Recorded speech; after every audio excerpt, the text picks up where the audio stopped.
EPFO अपने process को सरल और सहज बनाने के लिए लगातार बदलाव करता रहता है।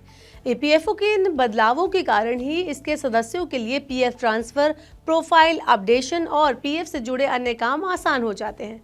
साल 2025 में ईपीएफओ ने अपने सिस्टम में कई बड़े बदलाव किए हैं जो ईपीएफओ सदस्यों के लिए गेम चेंजर साबित हो सकते हैं।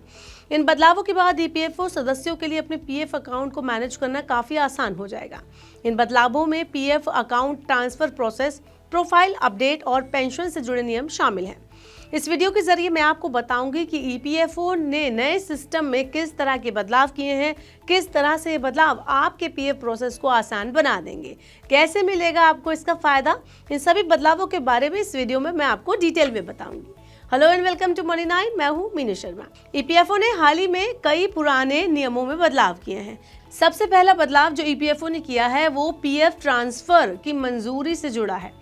पीएफ अकाउंट ट्रांसफर को लेकर सदस्यों की काफी शिकायतें थी। नए बदलाव के बाद अब मेंबर्स की शिकायतें पूरी तरह से खत्म हो जाएंगी।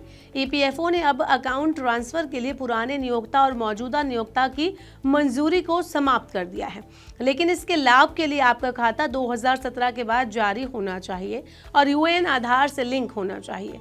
इसके अलावा अगर दो अलग अलग यूएएन आधार से लिंक हैं और आपका नाम, डेट ऑफ बर्थ, लिंग जैसी व्यक्तिगत जानकारी दोनों पर समान है, तभी आपका खाता ट्रांसफर हो पाएगा। दूसरा बदलाव प्रोफाइल अपडेट को लेकर है। ईपीएफओ ने अपने मेंबर्स के लिए प्रोफाइल अपडेट करने के प्रोसेस को आसान कर दिया है, जिसके बाद अब ईपीएफओ सदस्यों को ईपीएफओ दफ्तर के चक्कर नहीं काटने पड़ेंगे। दरअसल अगर आपका यूएएन आधार से लिंक है तो आप online date of birth link, माता पिता का नाम, वैवाहिक स्थिति, पति पत्नी का नाम और नौकरी शुरू करने या खत्म करने की तारीख में घर बैठे ही बदलाव कर पाएंगे। पहले इस काम के लिए सदस्यों को काफी परेशानियों का सामना करना पड़ता था। इसके अलावा ईपीएफओ ने 2025 में ज्वाइंट डिक्लेरेशन के नियमों में भी चेंजेस किए हैं। ईपीएफओ ने ज्वाइंट डिक्लेरेशन के पुराने नियम को खत्म कर दिया है।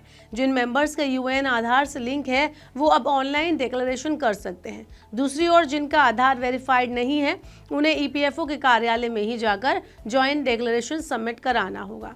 ईपीएफओ के इस कदम से मेंबर्स को काफी ज्यादा राहत मिलने वाली है। इसके अलावा जो बड़ा बदलाव ईपीएफओ ने किया है वो है अब पीएफ का पैसा किसी भी खाते में ट्रांसफर किया जा सकता है।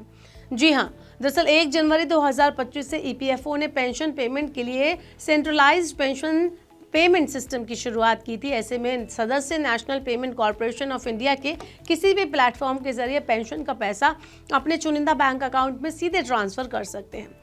ईपीएफओ के इस कदम से रीजनल ऑफिस के बीच पेंशन पेमेंट ऑर्डर यानी कि पीपीओ ट्रांसफर करने की कोई जरूरत नहीं होगी।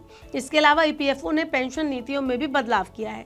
ईपीएफओ ने अलग अलग रीजनल ऑफिस से मिले सुझावों के आधार पर अब सभी पेंशनर्स के लिए पेंशन का कैलकुलेशन एक ही पैटर्न पर करने का फैसला किया। इसके अलावा बकाया राशि की वसूली और बकाया भुगतान का प्रोसेस भी अलग अलग होगा।